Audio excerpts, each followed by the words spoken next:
Welcome back to SWYM the podcast. I'm your host, Anica Simone, and this is episode 9, Words, Compassion, and Power.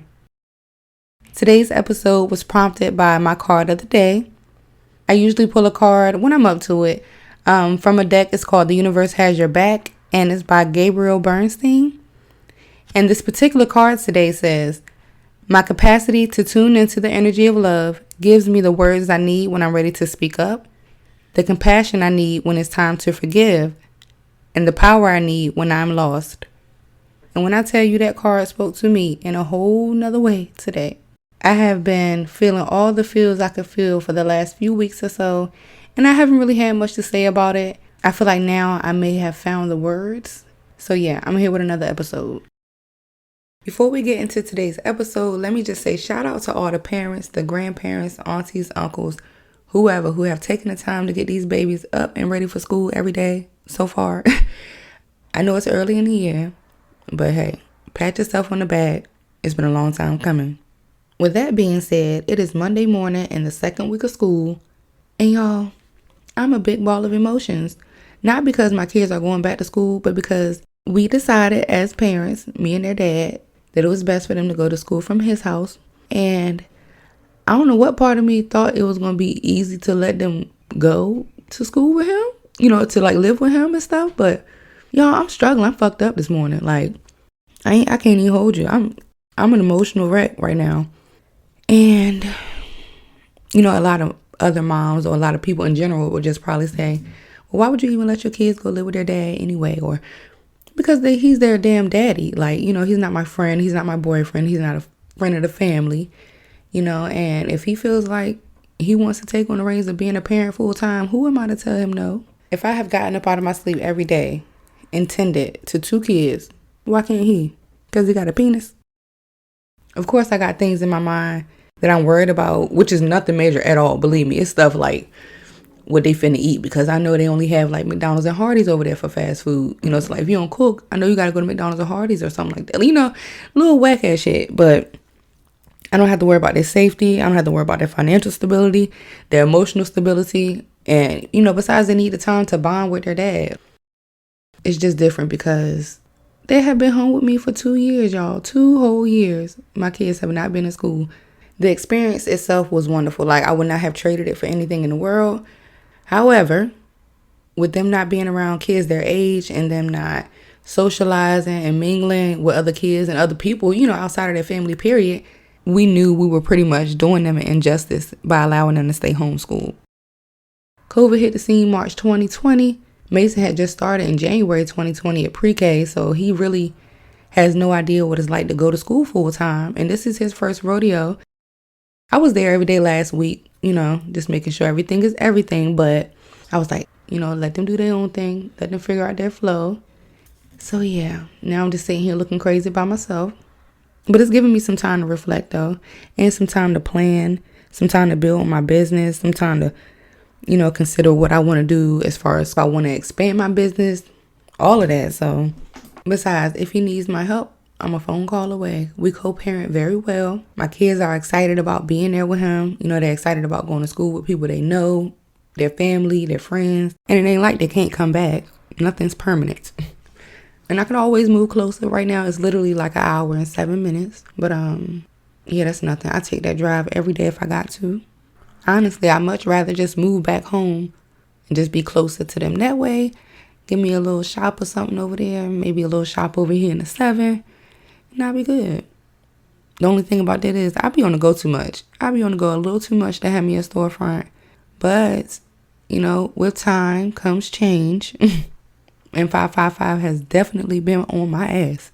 So I know it's definitely time to shake things up. It's definitely time for a change. And that was another reason why I was okay with them going. They have lived with me. My daughter's 12. My son is 7. And mind you, they see their dad frequently. But they have lived in the house with me their entire life. And while we have spent some of that time living together off and on, being the non-custodial parent is not lit when you're used to being the custodial parent. Like, I thought I was about to have me a hot mom winter, like stress free. I ain't worried about nothing. I ain't got no kids over here. I can do what I want when I want. But all I really want to do is go to the damn Eastern Shore every day, to see my babies. And I'm just like, dang, Ash, like, you got to figure out really what you want to do. You need to be over here doing some readings or, promoing or something, doing something. Maybe recording a podcast episode. Hello.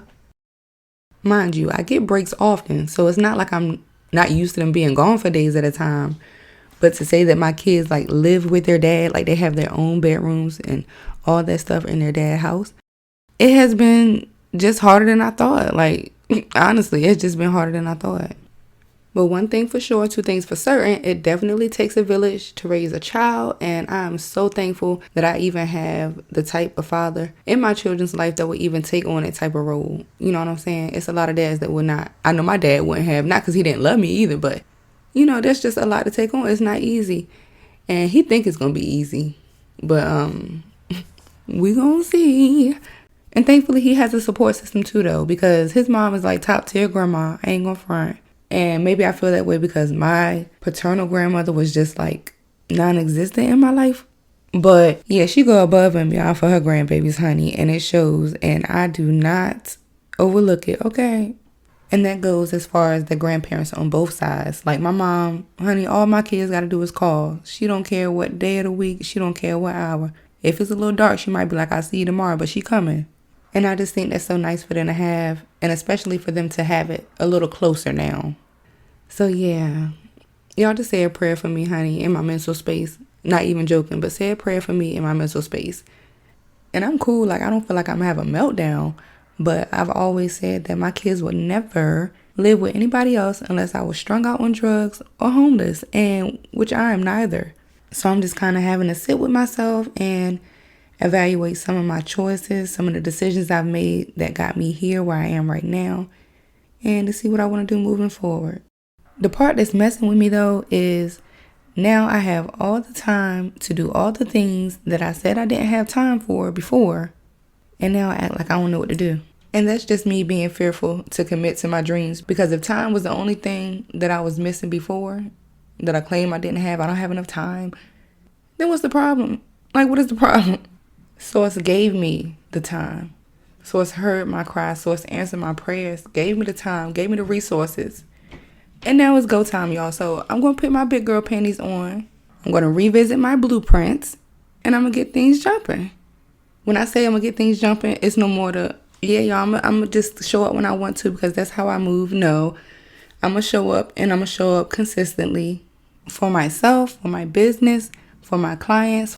Speaking of which, I have a client that I started coaching recently, and it really reminded me of why I started doing what I'm doing.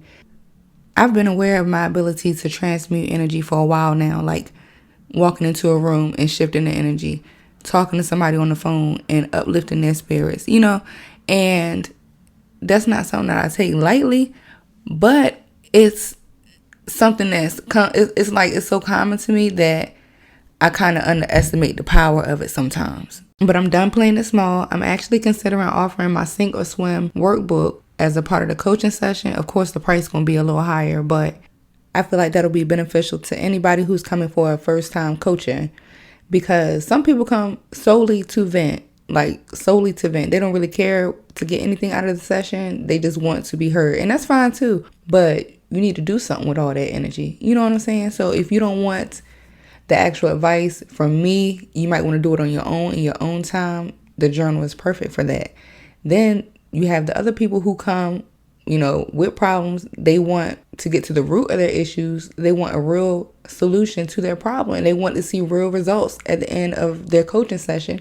Those people off the bat already know I want them to have a book. So, it's just a couple ways I want to switch it up. And it'll kind of filter out who really wants or needs a session, because I attract people all the time that need the coaching or need advisement.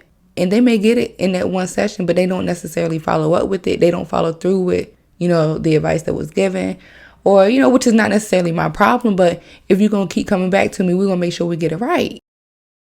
I'll be tweaking my service list to reflect the new changes or whatnot. But yeah, stay on the lookout for that. I did hop on Instagram Live last week for some readings. If you missed out on it, you can find me at Address Me as Empress on Instagram. And you can see the live video that we did. It was probably about an hour and a half. We use some oracle cards and a pendulum. So yeah, I'm going to add the pendulum reading to the service list too. So yeah, some changes, y'all. And I always thought I liked change. I mean, and I do. I like change when I can control it. But right now, it just feel like I don't even have enough to control. So I'm trying to gain control of what I do have right now and focus on creating the life that I want for myself. I've already told y'all how I'm not really sure about what it is I like to do outside of being a mom. But all I know is that I'm not seeing it for myself to go back to a 9-to-5 job. I don't see it working that way. And to keep it 100, I had even got a job over the summer, but things didn't work out, and that's fine. I just realized I'm just not meant to work in that capacity. And it actually gave me the opportunity to see if I was going to practice what I preach all the time to other people. And that was standing up for myself, saying what I mean in the moment, handling the situation like a mature adult, because I ain't gonna go into detail, but just know that I had to stand on my word. So when I say I ain't got nothing but time, I ain't got nothing but time, okay? If you want to keep me busy, please book me up. I have open availability for braids, open availability for readings. So come check me out at groundedessentialsllc.com. I'll be sure to put all of my information in the description box. When you see some posts related to the podcast, any episode that I put up, please feel free to engage. Let me know where you're listening from. Give me some feedback on the content that I put in this particular episode. And you can do that at SWYM the Podcast on Instagram, or if you're finding me on Facebook, you can find me at SWYM. That's the @ symbol SWYM. If you've been wanting to get your hands on some of my all-natural skincare, you can find me at the Hello Fall Sip and Shop event this Sunday, September the 18th at the Hampton Inn in Exmoor, Virginia from 12 to 4. I pretty much have on hand everything that I sell online. So if you do not like to shop online, you just prefer to shop in person, come see me. I would love to give you all these vibes in real life. Until next time, family, peace.